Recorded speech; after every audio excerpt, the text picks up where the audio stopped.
I'm Laverne Cox, and this is how it got better.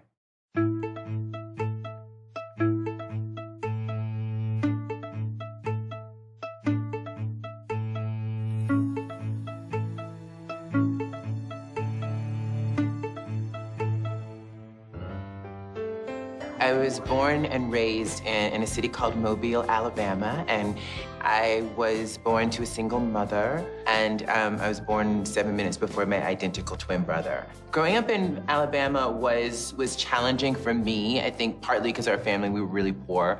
My mom had to work 2, sometimes 3 jobs to take care of my brother and me, and she was doing it by herself.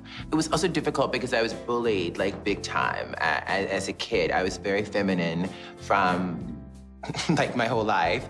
And from my very first interactions with kids, I was called sissy, I was called the F word, I was called names. The kids who beat me up were often boys, but everyone made fun of me. Everyone called me names. And from early on, I learned how to put on a brave face, even though things weren't always that good. But I also think what was great for me as a kid is that I danced a lot. So I would be like in the grocery store, like with the shopping cart, and I would be doing like, you know, a full-on movie musical, like in my head. Like I was kicking and, you know, doing, you know, just doing all kinds of stuff with the cart. So I danced everywhere.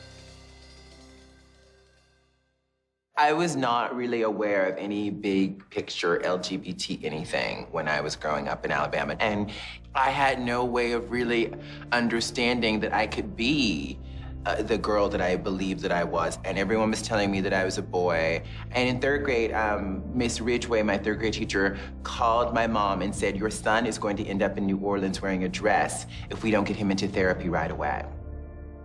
My mom said, "You shouldn't act like this." She didn't want people to think she was a bad mother, I think. And I was a good student, and I was, you know, I wasn't a troublemaker, but like, I was really feminine. And this is like a thing that needed to be policed. Basically, my teachers were policing my gender. The other kids who bullied me were attempting to police my gender. My mother was policing my gender. So there was all these different forces growing up that were telling me that who I was authentically was a problem, that I shouldn't act a certain way, that I shouldn't hold my hands a certain way, that I shouldn't walk the way that, all these things that felt very natural to me. I was told that I should not do them, and that it was a problem, and that, you know, when I think the biggest thing for me as a kid is I thought that my mother would not love me because I acted this way. And oh gosh, I don't want to cry. I thought, shit. I thought that she wouldn't love me because of who I was authentically. And I began to feel at a very early age that I had to change who I was to get love.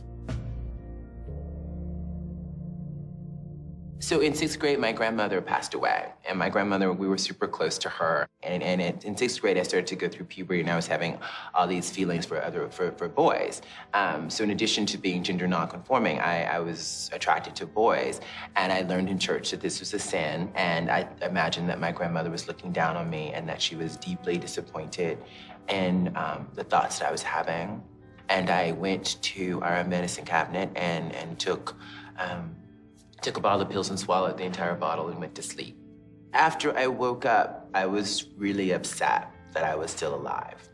I was really devastated that I had to go on being who I was. I thought that every single thing about me was awful and shameful, and I believed that being attracted to other boys was sin and disgusting and awful. And the only good thing was what I could do. The only good thing is what I could achieve, right? And so what I did, I have to make all A's, and then I'll be worthy, and then I'll be good enough. And the thing about it is that making all A's didn't make the pain go away. It didn't make me believe that I was worthy, becoming vice president of student council, National Junior Honor Society, public speaking champion, getting a scholarship to the Alabama School of Fine Arts. None of that. I could never achieve enough.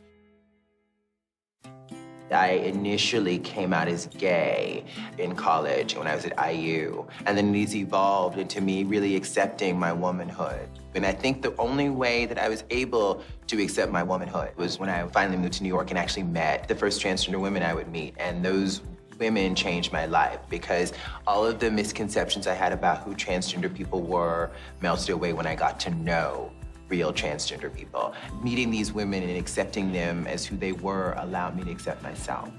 I remember the first time I just went full-on femme. I felt so liberated. So it was just like, it was liberating because I wasn't fighting anymore. And I was like, this is who I am. And I was just like, okay.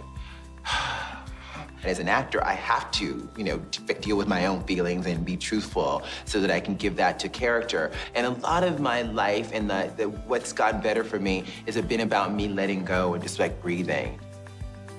For me, it was really important to be on my own and away from my mother, to be able to say, this is who I am, take it or leave it, And I'm really lucky that my mother took me, that my mother took me as who I am. And it was hard, it was really hard for her to accept me as her daughter,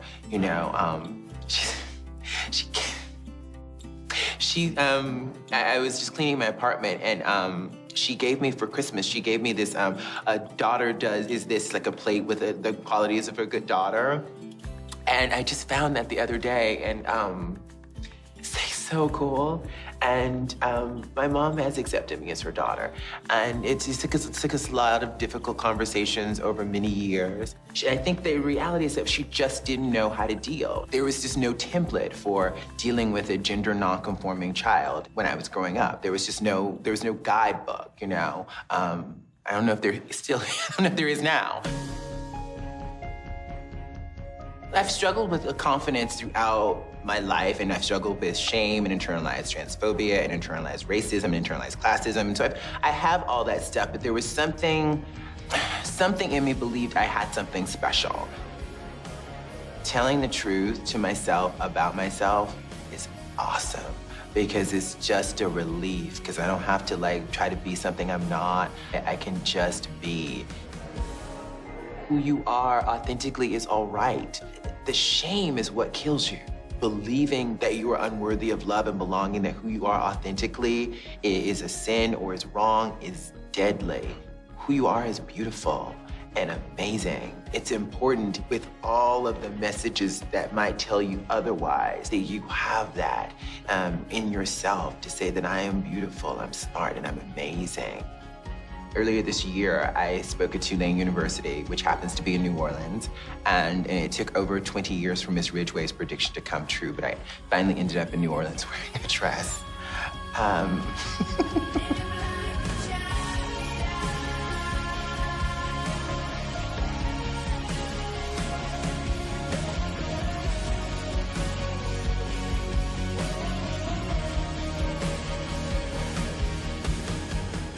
I like glamour and I like feeling pretty, but what's been great in terms of my evolution is that I feel pretty without all of this stuff. But when I found out that I was gonna be on the same red carpet as Jennifer Lopez, I was like, okay, I should step up my game a little bit. So hopefully we're getting there.